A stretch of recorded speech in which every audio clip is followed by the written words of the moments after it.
Manusia pendukung masa praaksara.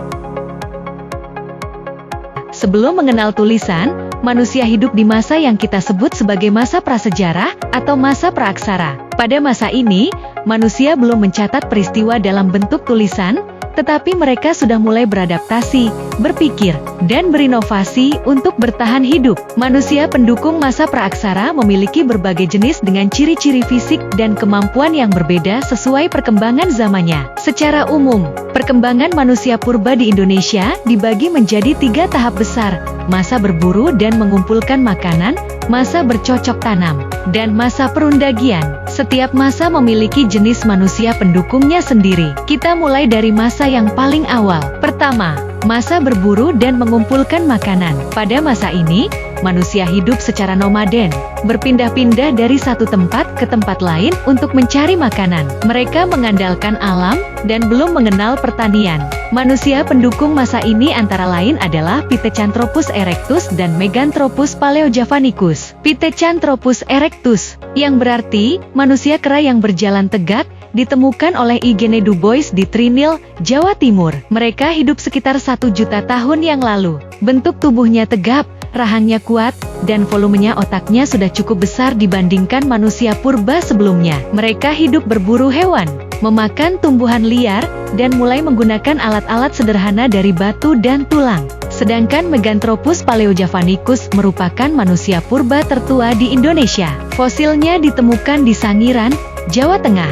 Mereka memiliki rahang dan tulang tengkorak yang sangat tebal, serta tubuh yang besar dan kuat. Kemampuan berpikirnya masih sederhana, dan alat-alat yang digunakan juga sangat kasar. Namun, mereka menjadi bukti penting adanya kehidupan manusia purba di Nusantara sejak jutaan tahun lalu. Kedua, masa bercocok tanam. Perkembangan berikutnya terjadi ketika manusia mulai hidup menetap dan mengenal pertanian. Mereka tidak lagi sepenuhnya bergantung pada alam, melainkan sudah mampu menghasilkan makanan sendiri dengan menanam tanaman dan memelihara hewan. Manusia pendukung masa ini adalah Homo erectus akhir dan Homo sapiens awal. Dalam masa ini, manusia sudah mulai membuat alat-alat batu yang lebih halus, mengenal api, dan membangun tempat tinggal sederhana. Mereka juga mulai memiliki sistem kerjasama dan gotong royong untuk mengelola lahan dan hasil panen. Di Indonesia, jenis manusia yang termasuk dalam Homo sapiens adalah Homo wajakensis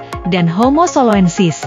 Homo wajakensis ditemukan di Tulungagung, Jawa Timur, dan merupakan manusia modern pertama yang hidup di Indonesia. Bentuk tengkoraknya sudah mendekati manusia sekarang, dengan volume otak yang lebih besar dan wajah yang lebih halus. Mereka telah mengenal budaya yang lebih maju, seperti membuat perhiasan dan mengubur mayat dengan upacara sederhana. Sementara itu, Homo soloensis ditemukan di daerah Ngandong dan Sangiran. Mereka hidup sekitar 40.000 tahun yang lalu, dan sudah bisa membuat alat batu yang halus serta memiliki kehidupan sosial yang lebih teratur. Ketiga, masa perundagian. Pada masa ini, manusia sudah mengenal teknologi logam dan hidup dalam masyarakat yang lebih teratur.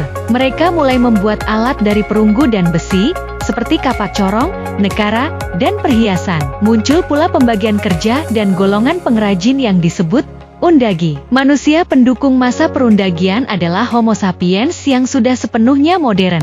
Mereka hidup berkelompok dalam masyarakat yang mengenal sistem kepemimpinan, perdagangan, dan kepercayaan terhadap roh nenek moyang. Masa inilah yang menjadi jembatan menuju masa sejarah, ketika manusia mulai mengenal tulisan dan membangun peradaban. Perjalanan panjang manusia pendukung masa praaksara menunjukkan bahwa manusia terus berkembang dari makhluk yang hanya bergantung pada alam menjadi makhluk yang mampu menciptakan kebudayaan dan peradaban. Setiap tahap perkembangan menunjukkan kemampuan berpikir, beradaptasi, dan berinovasi yang semakin tinggi. Dari Meganthropus yang kuat, Pithecanthropus yang mulai berpikir, hingga Homo sapiens yang cerdas, semuanya merupakan bagian penting dari sejarah panjang manusia di bumi, terutama di Kepulauan Indonesia yang kaya akan peninggalan fosil purba. Dengan mempelajari manusia pendukung masa praaksara, kita bisa memahami bagaimana nenek moyang kita berjuang menghadapi alam dan beradaptasi dengan lingkungannya. Mereka mewariskan nilai-nilai ketekunan, kebersamaan, dan kemampuan untuk berinovasi nilai yang tetap relevan bagi kehidupan manusia modern hingga hari ini.